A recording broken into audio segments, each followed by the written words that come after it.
Hello everyone, this video is very helpful for all of us because please watch it till the end because I am going to touch most important topic of our life that we are ignoring it in daily life. So the topic is the connection between verbal abuse and anxiety. A long-term mental abuse related to anxiety.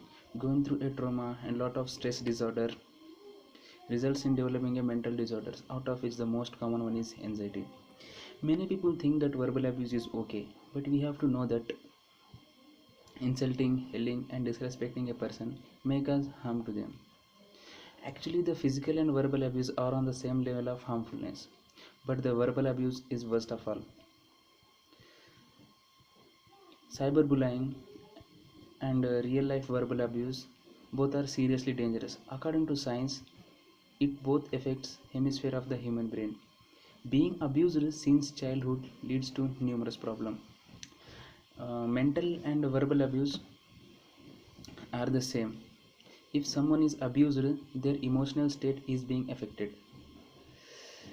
Both mental and verbal abuse has negative impact on people health. People who know how it feel, they can tell us it affects normal everyday life. If you are one of those people who have experienced this type of abuse, you know that it can seriously affects our everyday life, and it may even interfere with our work and our relationships. Here are some symptoms. First of long-term symptoms is first and most important is post-traumatic stress disorders. That short term is PTSD, and migraines and anxiety, depression, uh, um, sleep illness, eating disorders, digestive issues, suiciding thoughts. And the short-term symptoms are lack of enthusiasm, low self-esteem, and overthinking, unable to make decisions. So how can we notice this? We can notice this in 9 points. The first point is unappreciation. Usually abusers never abuse when someone tries hard. They never think that others do are good enough. So being abused in this way make people feel empty from inside. The second one is behind closed doors. Abuse abuse usually happens behind closed doors. It happens at work, or it happens at home, or at school, or anywhere. They they think no one may know about it. They choose to abuse others where no one can see it. So the third one is mood killing. When a person feeling good, then an abuser thinks they have no control over the situation. As a result, they make person feel bad again. So name calling. Fourth one is name calling. Name calling is abusers usually use name calling. This way is order to manipulate other people. So this is also harmful. Fifth one is abusers always right. So the in this way, if the abusers does something bad, they never going to apologize for it.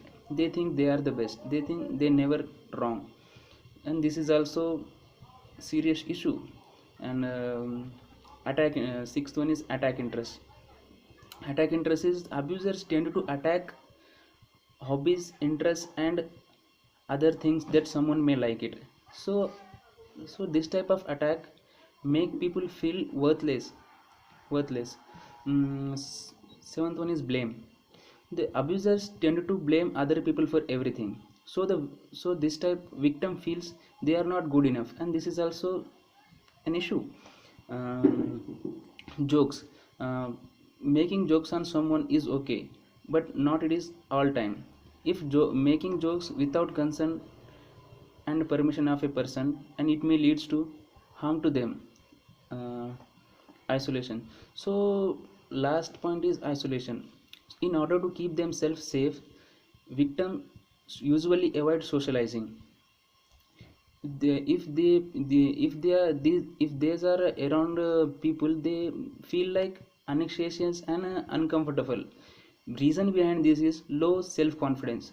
So my point is, if you notice someone with this problem, talk to them and try to help them. And this article is supposed to raise the awareness about verbal and mental abuse. So please pay attention to the behavior of beloved ones and try to help them if you notice something wrong. Jai Hind, Jai Bharat.